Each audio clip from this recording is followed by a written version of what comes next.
Hello everyone, I'm Arabdha and you're watching the Halborn AMA, and today we're back to discussing DeFi protocols and what really creates value around them. We have a very special guest today, so we have got BarnBridge joining us and to give us a few of their insights. Stuart, tell us a little bit, first of all, welcome to the show. Tell us a little bit about BarnBridge and yourself and what role do you play in that? Hey, for sure. So thanks so much for having me on here. Of course.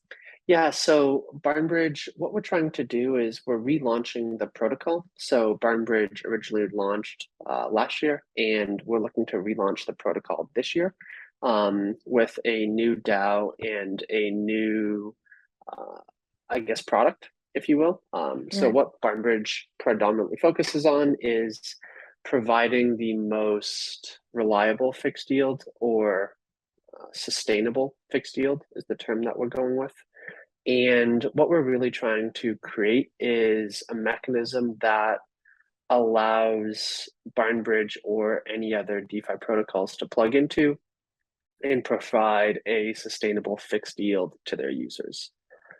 Kind of like what my role is for the protocol is I work as, I guess, kind of like the technical lead for the protocol, where I work with a bunch of the auxiliary teams, whether it be front end, back end, smart contract, to be able to kind of align everybody and keep them up to date on what the vision is, and then provide feedback wherever applicable. And then, if required, I'll do some of the smart contract programming to allow for updates. And then I also work with Tyler and several others on the BarnBridge team to provide feedback on any ideas that they have. Excellent. All right. You just mentioned the new version of the new product that you're launching, which is Yes. BarnBridge version 2. So tell us a bit Yes. more about the new features in there. What is the innovation behind it? Talk to us a bit about that. So a couple of things that we're doing is we are looking to relaunch the DAO onto Optimism. So originally the DAO was deployed to Ethereum, but with kind of like the DeFi space over the past year or two, we've kind of noticed that fees on Ethereum have gotten too expensive for the general user to be able to vote. So as we are a DAO and we're doing on-chain voting, we've decided that for the interest of our community to allow anybody to vote, even with a very small amount of bond token, doing that on an L2 or a rollup would be the most feasible for the community. So in this version 2 of BarnBridge, we are redeploying the DAO to Optimism just to allow anybody to vote. And we're also redeploying our fixed yield protocol, or fixed yield product. And so one of the innovations for this fixed yield product is we describe it, I think I've mentioned, as a sustainable way to earn fixed yield. And what that really means is we're not going to be incentivizing users in a traditional way to participate. So what we've noticed a lot over the past year with a bunch of the DeFi protocols is to incentivize users to deposit into their system, they're actually incentivizing them with their own token. So you'll see this a bunch for fixed yield products where they offer you a 7% fixed APY, but for them to actually reach the 7% fixed yield, they'll be either minting their own token just to be able to provide that 7%. And so what we're looking to do is do it in a way where it doesn't require any external minting of an asset. The entire protocol should generate the yield that will be eventually provided to the depositors. And the mechanism that we've designed is kind of like this pay it forward system where users will deposit into Smart Yield. So there'll be two sides of the pool. There'll be your DAO or LP side, and there will be your user or fixed yield side. And so both of these parties will deposit into the pool. And then what Smart Yield will do is they will take these deposits and they will deposit them into an underlying provider. So you can kind of think about it as a user comes to the system, they deposit into BarnBridge, and then BarnBridge takes those assets and they deposit it into an underlying provider. And for day one, we're using Aave. So what we'll do is we'll take all of these deposits and drop them into Aave, and Aave provides like a variable APY in your deposits. But what we're looking to do is, let's say this term or this period is a month long. So users deposit in right before the month starts, and then their yield that they're accruing in Aave gets generated into this thing called realized yield. And then this is actually the fixed yield for the next term. So let's take an example where we have a term of August and a term of September. What will happen is everybody who has deposited for the month of August will be earning yield in this underlying provider, which is Aave. And then what BarnBridge or Smart Yield will do is they will take all of this realized or earned yield and they will provide it as kind of like a basket of funds that will be paid out during the next term being September. So if during August, 10,000 USD or 10,000 DAI was generated in Aave, what Smart Yield will do, or what Smart Yield the system will do, is it will take this 10,000 DAI and deposit it into September. And then when users deposit into the system for September, what they're doing is they're bidding on this realized yield that has been generated. If only one person deposits into the Smart Yield pool, it doesn't matter how much they've deposited, but they will receive the 10,000 DAI at the end of September. But let's say you and I both deposit. Let's say you deposit 10,000 and I deposit 5,000 into this pool for September. What that really means is you've deposited 66% of the pool and I've deposited 33.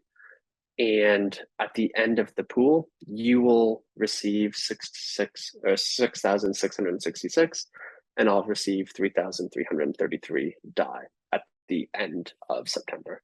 And then all of the funds that we generated during September, based upon our deposits, get pushed forward to the next term where people will bid on it. Right. Yeah.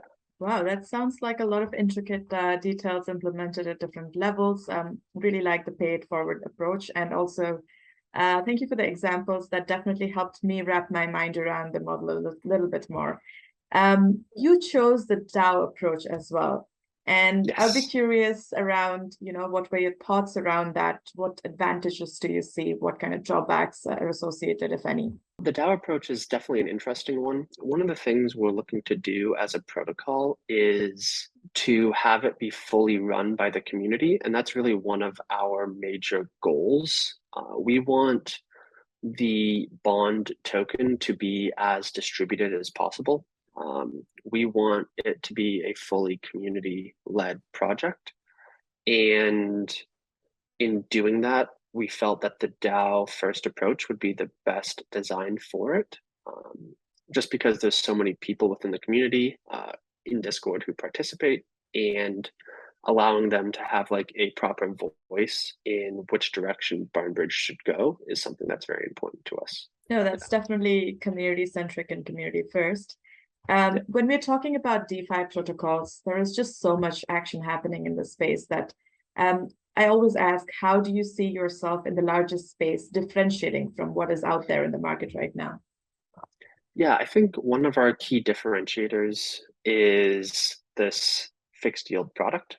I don't think there's really anybody else who's come up with a similar design for being able to provide fixed yield. And I think there is an appetite for fixed yield, and you'll see that with either Luna or Ohm.